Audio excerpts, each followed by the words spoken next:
Na aula passada, nós fomos até Apocalipse 17, versículo 9, e no versículo 9 diz o seguinte: aqui está o sentido que tem sabedoria. As 7 cabeças são 7 montes, nos quais a mulher está sentada. São também 7 reis. E aí eu expliquei que essas 7 cabeças, que aqui são mencionadas como sendo 7 montes, ela tem 2 significados. Primeiro, mostrar que o imperador romano da época de João, aquele que reinava sobre Roma, também era um anticristo. Por isso que Roma é citada aqui. Porém, ele não era o único anticristo. Tanto é que no final do versículo 9 traz assim: são também 7 reis. E aí eu mostrei que essas 7 cabeças se referem tanto ao anticristo da época do apóstolo João, quanto a todos os anticristos da história. Agora vamos continuar o nosso estudo a partir do versículo 10. Dê uma pausa no vídeo, faça sua oração e peça a iluminação do Espírito Santo para entender tudo aquilo que eu vou dizer aqui e volte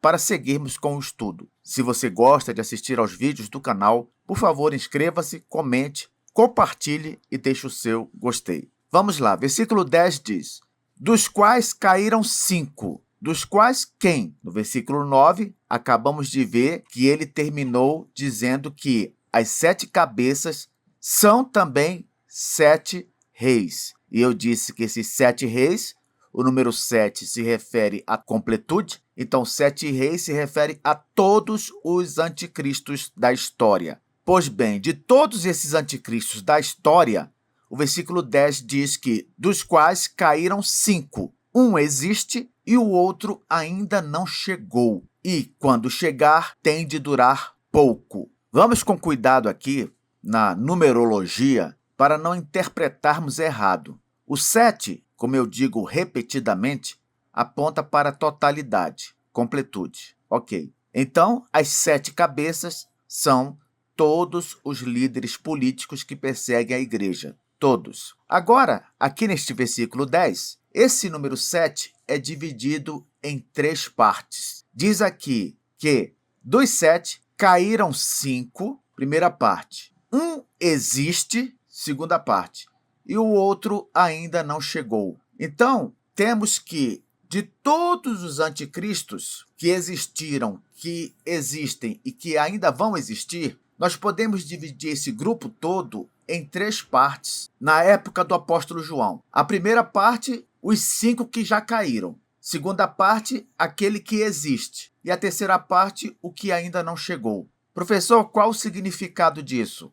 O significado é o seguinte, preste atenção. Os 5 que já caíram são todos os anticristos antes do anticristo que o apóstolo João estava enfrentando. Em outras palavras, todos os anticristos antes de Domiciano, o anticristo que enviou o apóstolo para a ilha de Patmos. Professor, cite aí um anticristo antes do anticristo que o apóstolo João estava enfrentando. O mais famoso é Nero. Foi Nero quem ordenou a decapitação do apóstolo Paulo. Então, quando o texto diz 5 já caíram, está se referindo aos anticristos anteriores. Entre eles, é claro, estava Nero. Veja que essa expressão 5 já caíram não quer dizer que eram literalmente 5, porque, como eu falei, aqui os números são simbólicos. Então, 5 já caíram se refere a todos os anteriores. Não importa quantos foram,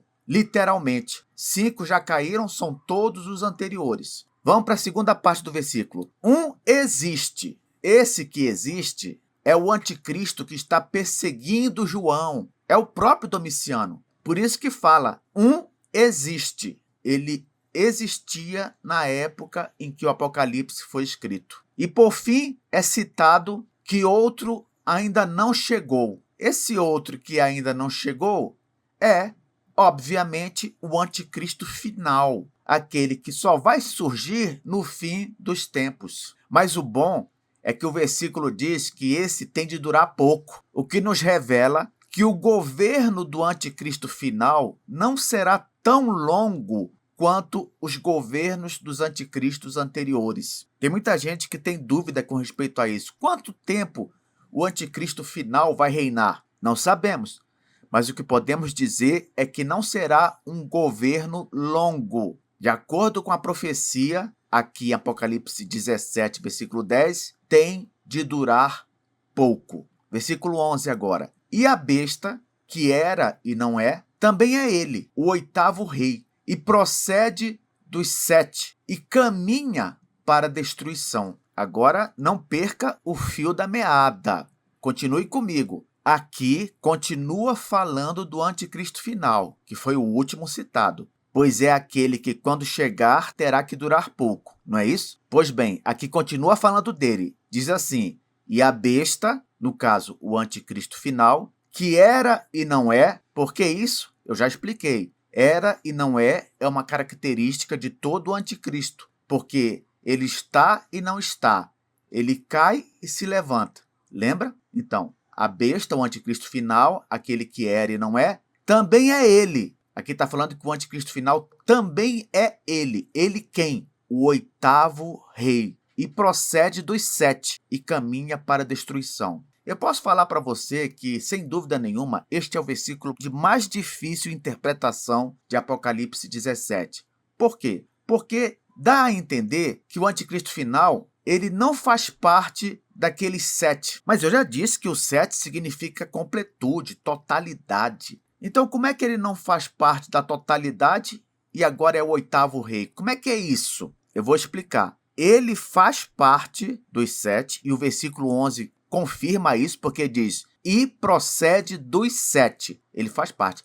Mas ele também pode ser chamado de o oitavo rei. Por quê? Porque assim como o número 8 está acima do número 7, o anticristo final ele vai ser o ápice, ele vai ser o clímax de todos os anticristos que surgiram neste mundo, desde que surgiu o primeiro anticristo. O reino do anticristo final será a culminação, entende? De todos os reinos anteriores.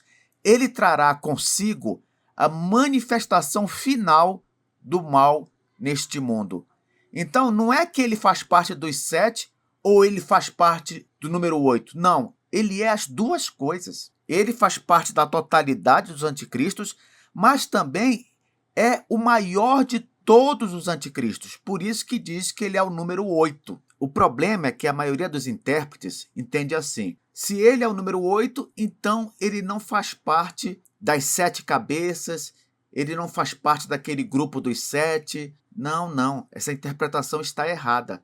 Ele tem de fazer parte do grupo dos 7 porque o 7 significa completude, totalidade, abrange a todos. Ele tem que fazer parte desse grupo. Mas, ao mesmo tempo, ele se destaca de todos os outros. Por isso que ele é chamado de número 8. Aqui no final do versículo, mais um consolo para nós. E caminha para a destruição. Em vez de ler e caminha para a destruição, poderíamos ler assim, mas caminha para a destruição. Entende? Em vez de pensar numa conjunção aditiva, vamos pensar numa conjunção adversativa, que faz mais sentido nesse contexto. Por quê? Porque, embora o anticristo final seja o mais terrível de todos, não é para ter medo. Não. Por quê? Porque ele caminha para a destruição. É nisso que o crente tem de se concentrar. Ele não tem de olhar para o poder do anticristo, para a ferocidade, para a crueldade. Ele tem de olhar para o término do anticristo. O seu caminho está traçado, está determinado por Deus e vai dar em perdição. Isso mesmo, meu irmão, minha irmã. Este será o final de todos os anticristos, destruição, inclusive do anticristo que vai surgir no fim dos tempos. Não importa quanto poder ele tenha, quanta crueldade manifeste, ele caminha para a destruição. Glória a Deus por isso.